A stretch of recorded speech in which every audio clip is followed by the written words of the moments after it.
નમસ્કાર, આપ નિહાળી રહ્યા છો અડીખમ ગુજરાત। જૈન સમાજના આસ્થાના પ્રતીક સમા પાલિતાણા શહેર જવા માટે લુણાવાડા જૈન સમાજ દ્વારા પંચમહાલ સાંસદને નવીન એસી બસ શરૂ કરવા માંગ કરાઈ હતી, જે માંગ ગુજરાતના વાહન વ્યવહાર મંત્રી હર્ષ સંઘવી દ્વારા પૂરી કરી લુણાવાડા એસટી ડેપોને લુણાવાડા પાલિતાણા નવીન એસી બસ ફાળવવામાં આવી છે।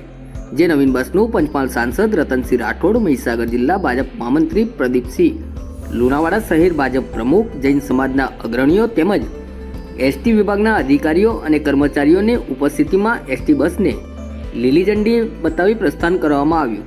તો નવીન એસી બસ શરૂ થતાં લુણાવાડા જૈન સમાજના લોકોમાં ખુશી જોવા મળી રહી છે।